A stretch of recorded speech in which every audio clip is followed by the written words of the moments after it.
అయితే ఈ 5 సంవత్సరాలు పరిపాలన తిరుమల తిరుపతి దేవస్థానంతోనే ప్రారంభంగా వారి ప్రక్షాళన ప్రసాద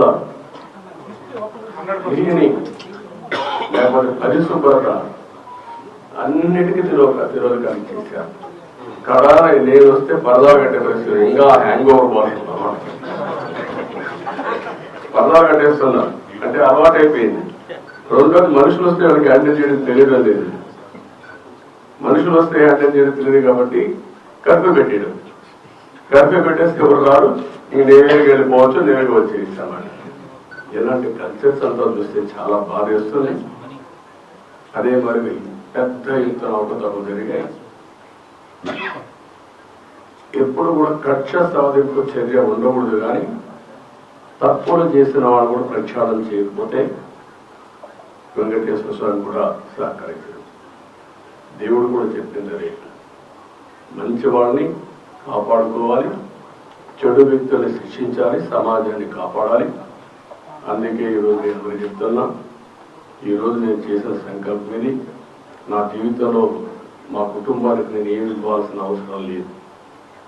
ఎందుకు ఆ మాట చెప్తున్నానంటే 35 ఏళ్ల మునిపే నేను ఒక చిన్న బిజినెస్ వాళ్ళకి పెట్టి రాజకీయాలపైన మీరు ఆధారపడకూడదు. ఆ రోజునే మా మిస్సెస్సే కాకుండా తర్వాత మా సన్ కానీ, మా కోడలు కానీ, మా మనవడు కానీ ఎవ్వరూ ఆధారపడకుండా ఆ రోజు ఒక చిన్న బిజినెస్ వాళ్ళకి ఇచ్చాను. వాళ్ళు బాగానే చేసుకుంటున్నారు. కాబట్టి నేను వాళ్ళకి కాదు చేయాల్సింది, అయితే వాళ్ళకి టైం ఇవ్వాలి. నా జీవితంలో నేను చేసిన ప్రయత్నంతో టైం కూడా ఇవ్వలేదు. కొద్దిగా టైం ఇవ్వాలి కుటుంబానికి కూడా. అదే సమయంలో ఈ ప్రజలకు నేను రుణపడి నిన్న జరిగిన ఎన్నికలను చూస్తే ఎవ్వరికీ నమ్మకం లేదు, భయపడ్డారు.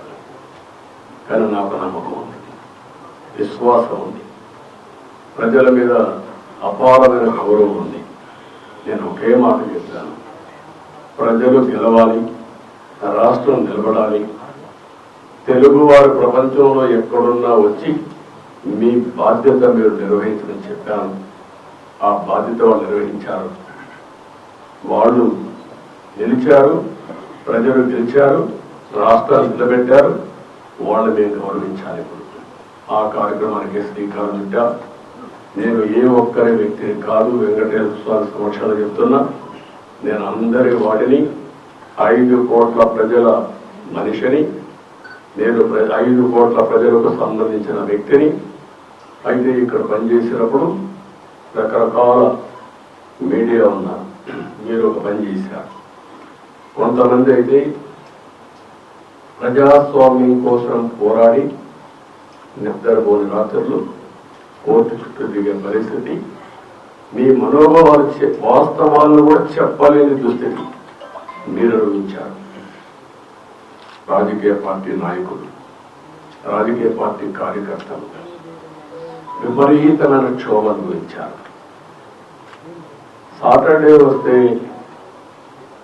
ఎక్కడ ప్రొక్లేన్ వస్తుందో, లేకపోతే ఎక్కడ 41 కేసులు పెట్టి అరెస్ట్ చేస్తారు, అందరూ భయపడిన రోజులు, నిద్ర లేని రోజులు.